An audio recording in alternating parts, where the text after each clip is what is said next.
Good morning, class.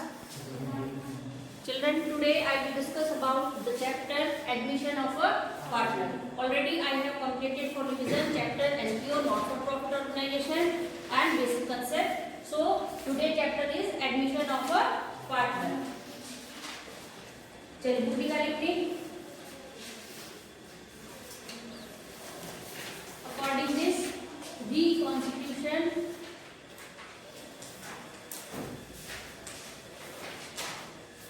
of a partnership firm.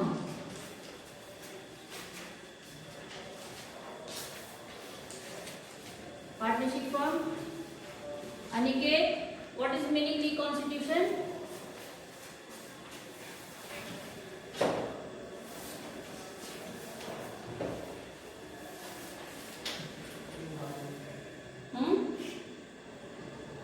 Sia, what is meaning for the constitution?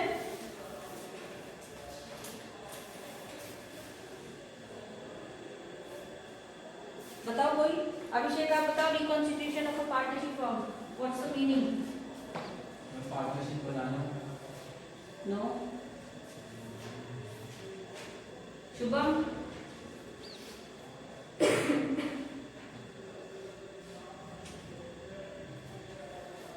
Tania. Sania. Shivam. Very good. Restart. Reconstitution means restart of a firm. When the firm has completed their project already and the firm will be continue again a new agreement, that is called the reconstitution of a partnership firm. According to chapter reconstitution of a partnership firm, admission of a partner. Partnership is an agreement between two or more persons for sharing the profit of a business carried on by all or any of them acting for all. And change in the existing agreement amount to reconstitution of the partnership firm. This result in an end of the existing agreement. तो इसका मतलब है कि first agreement end हो चुका है and second agreement will be continue. That is called the reconstitution. किसी firm में 2 और 3 पार्टनर्स थे. 1 साल के लिए पार्टनरशिप को स्टार्ट किया था. 1 साल का एग्रीमेंट बनाया था. कंप्लीट हो चुका है. अब फिर से काम को स्टार्ट करना है एबीसी को. तो ये रिकॉन्स्टिट्यूशन में आएगा. फिर से स्टार्ट करें पूरे. इसके लिए एक नया एग्रीमेंट वहां पर अप्लाई करना होगा. पुराने एग्रीमेंट की क्लोजिंग हो जाएगी और एक नया एग्रीमेंट जो है वो अप्लाई होगा, जिसे हम reconstitution of a partnership firm for a new partner, for a retirement partner, for a death of a partner, हर किसी के लिए अलग अलग वहां पर ये मेंशन हो जाएगी चीजें कि हमने रिकॉन्स्टिट्यूशन क्यों किया. एक नए पार्टनर के आने के लिए, किसी की डेथ हो गई है सपोज सडन, उसके लिए, या एनपीएसआर हमारा चेंज हो रहा है इसके लिए.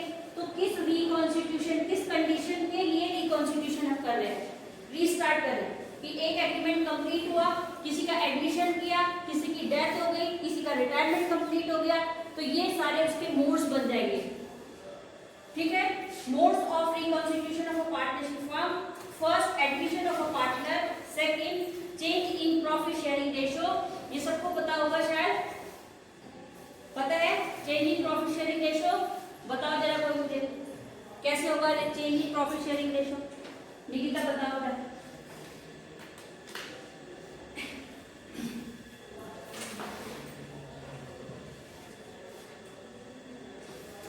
कैसे करेंगे इसको solve? Change in profit sharing ratio modes है इसके. First, admission of a new partner. Second, एनपीएसआर.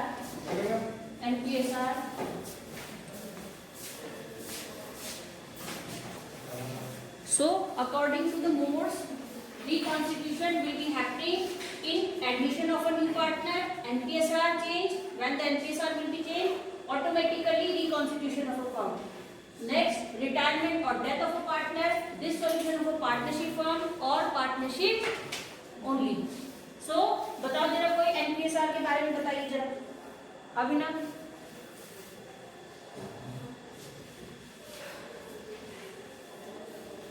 जल्दी बताओ बेटा, टाइम जा रहा है तुम्हारा. अरे NPSR के बारे में बताओ. बताओ. कोई बताओ, कुसुम आप बताइए।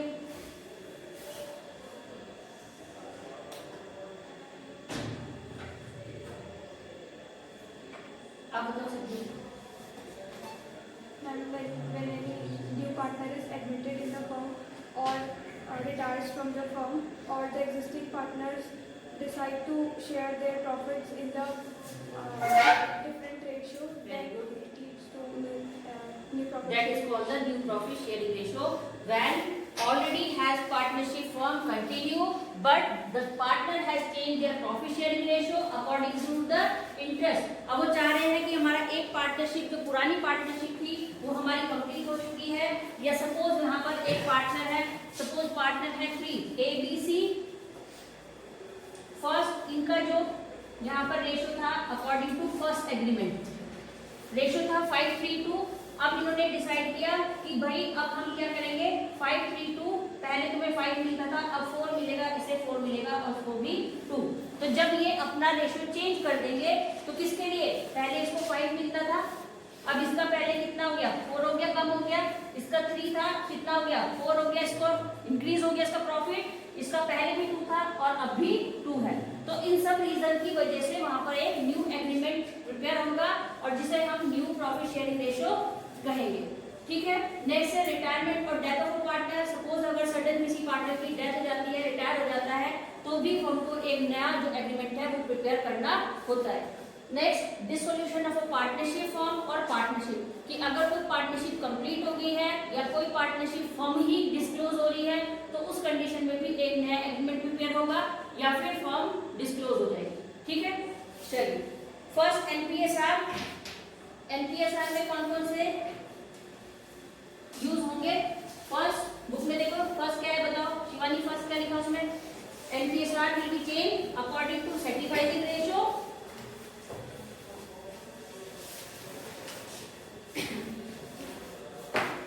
and following are the other important points which require attention at the time of admission of a new partner. Admission of a new partner, these things will be used: NPSR, sacrificing ratio, valuation of adjustment of goodwill, revaluation of assets and reassessment of liabilities. Reassessment of liabilities, distribution of accumulated profits,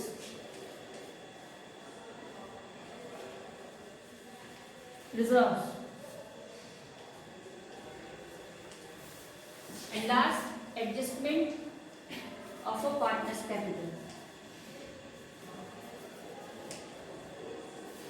क्या meaning है इसका?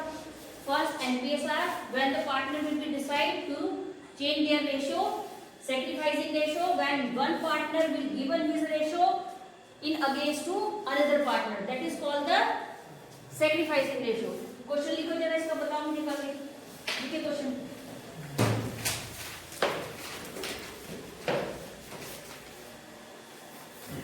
चलिए, question is AB partner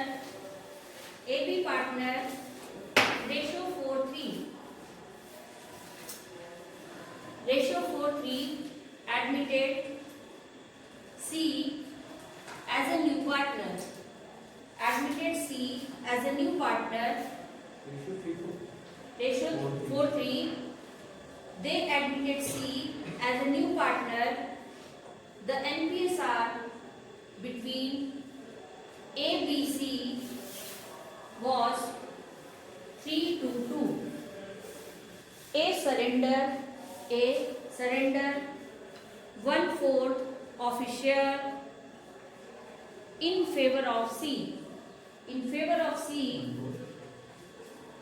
1/4 of his share in favor of C. Calculate B sacrifice.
Sacrificing C, किसी का भी sacrificing ratio निकालने की जरूरत नहीं है इस क्वेश्चन में, सिर्फ जितना पूछा गया है उतना ही करना है।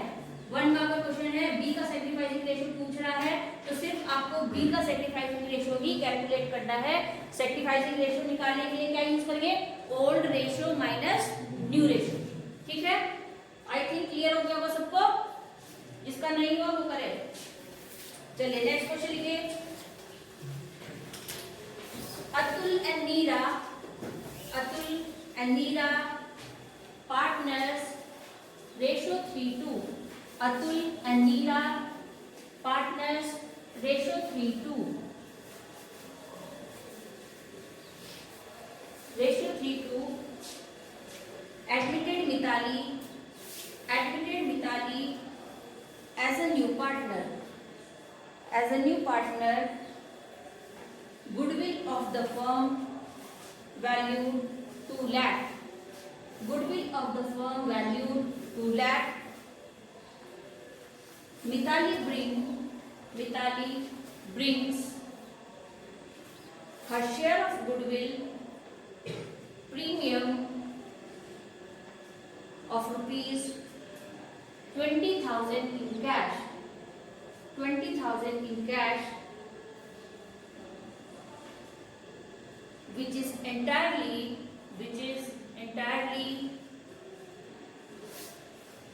credited to Atul's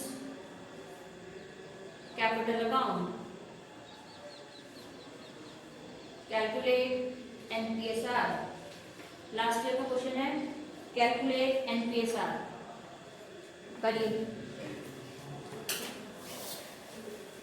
जरा देखो कैसे हुआ ये, किसी को समझ आएगा तो बताना।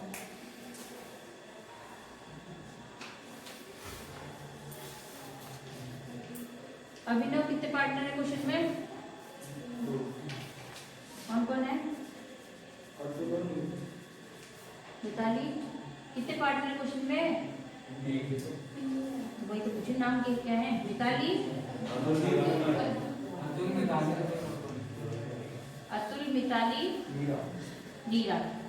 रेशो 3:2 किनका?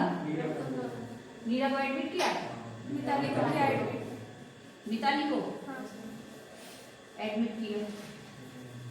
और कैपिटल कौन लेकर आया? अतुल और नीरा का रेशो 3:2। मिताली को एडमिट किया, कितना लेके आई है? 20,000 एज अ गुडविल। फॉर्म की गुडविल कितनी है? 2 लाख। सेक्रीफाइस कौन कर रहा है? किसके अकाउंट में क्रेडिट हो गया पूरा पैसा? अतुल के। बस यही क्वेश्चन। और क्या पूछा है कि एनपीएसआर क्या है चीजों का? अब देखो जरा, थोड़ा सा दिमाग लगाओ, नहीं होगा तो फिर मैं बताऊंगी कैसे होगा। ट्राई करो एक बार।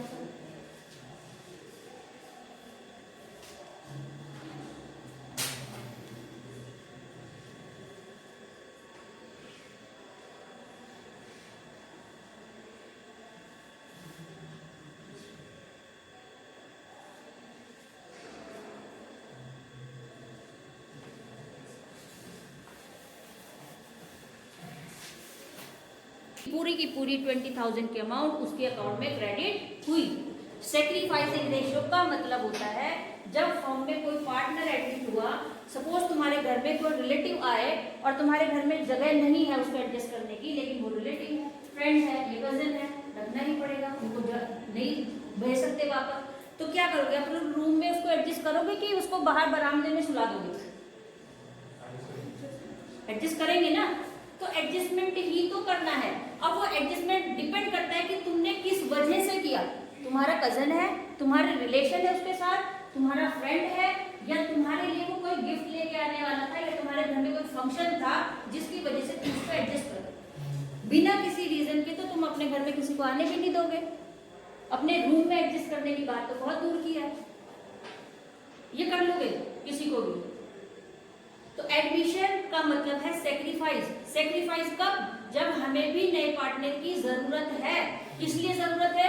कि या तो वो हमारे लिए ब्रॉड कर रहा है कैपिटल, हमारी लायबिलिटीज बढ़ रही है, हमें कोई इन्वेस्टमेंट नया करना है लेकिन हमारे पास पैसा नहीं है, कोई मेरा फ्रेंड है इंटरेस्टेड है, बहुत टाइम से मेरे साथ ज्वाइन होना चाह रहा था, मुझे पार्टनर बनाना चाह रहा था फर्म में, तो इसकी वजह से बहुत सारे रीजन हो सकते हैं कि किस रीजन के लिए तुमने अपने फर्म में एक नए पार्टनर को एडमिट किया।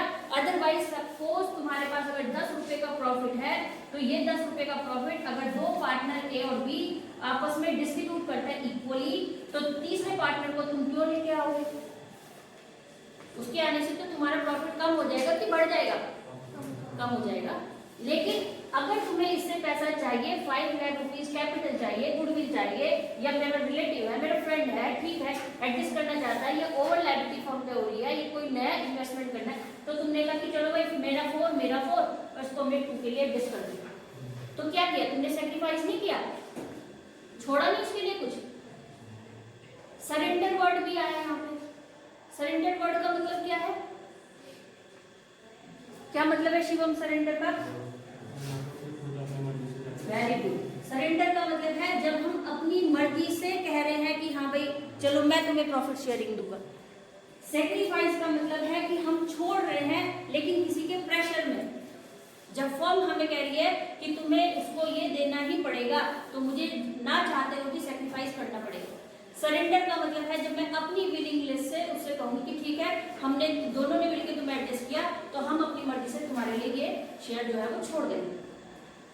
कोई फ्रेंड आया तो तुम खुद ही कह देते कि चल भाई तुम यहाँ बैठ जाओ, तुम अपना सामान ही हार, तो वो सरेंडर हो गया। तुमने खुद ही हाथ पैर छोड़ दिया कि ठीक है ये हमारी मर्जी से तो आया नहीं, हमारी मर्जी से जाएगा नहीं, तो हमें इसको एडजस्ट करना ही पड़ेगा। लेकिन उसका क्या रीजन है, ये तुम्हें बिना किसी रीजन के तुम उसको कभी भी एडमिशन होने ही नहीं दोगे। अगर किसी के एडमिशन होने से तुम्हें लॉस हो रहा है तो तुम फर्म में उसको एडमिट क्यों करोगे? उससे तुम्हें कोई ना कोई बेनिफिट है, कोई ना कोई ऐसा रीजन है हिडन जो तुम्हारे लिए काम कर रहा है, और इसी रीजन की वजह से तुमने एक नए पार्टनर को अपनी फर्म में एडमिट किया। तो यहाँ पर इसने क्वेश्चन कहा कि फर्म में 3 पार्टनर थे, अतुल, मिताली और नीरा। फर्स्ट अतुल का रेशो 3:2, नीरा का रेशो 2, और यहाँ पर मिताली को हमने एडमिट किया कितने शेयर के लिए? कितने शेयर के लिए एडमिट किया?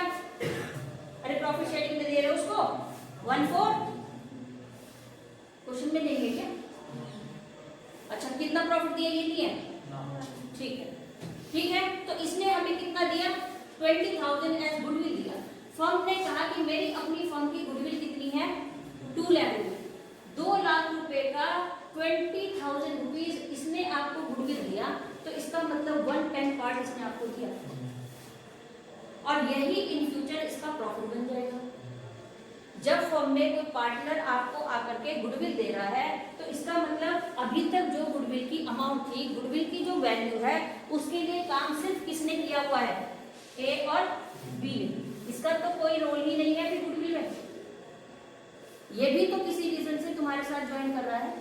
तो तुमने जो भी गुडविल में अभी तक अपनी 2 लाख रुपए की गुडविल जो एस्टिमेट की हुई है फर्म की मार्केट में, तो तुमने कहा कि इसमें 20,000 रुपए की गुडविल तुम्हारी हो जाएगी, लेकिन अभी उसके लिए उस गुडविल को तुम्हें सेक्रीफाइस करना पड़ेगा हमारे लिए।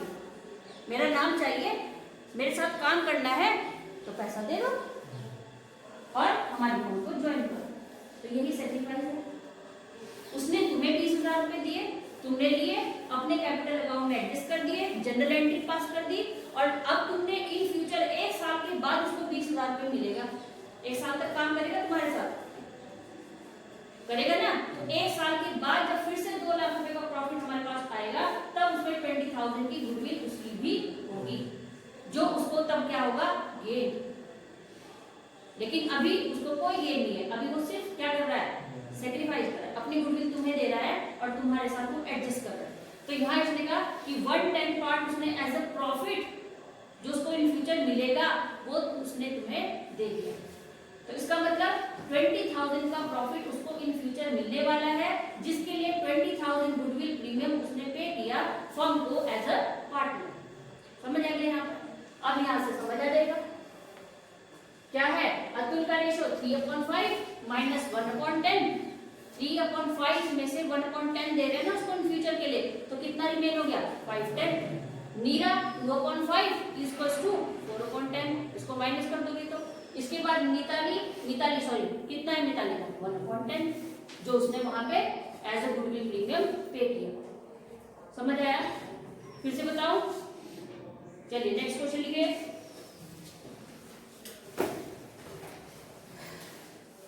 Amit and Veena partners ratio 3:1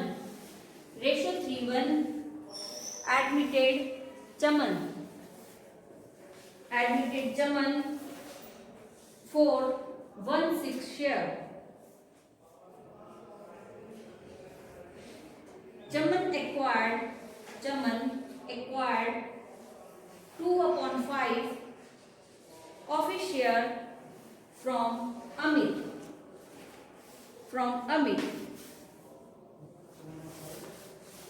Chaman acquired 2/5 of his share from Amit. How much share did Chaman acquire from Veena?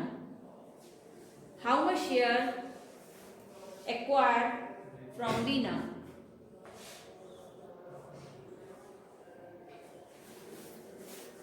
Question समझ आया? चलिए बुक में देखो जरा एक बार।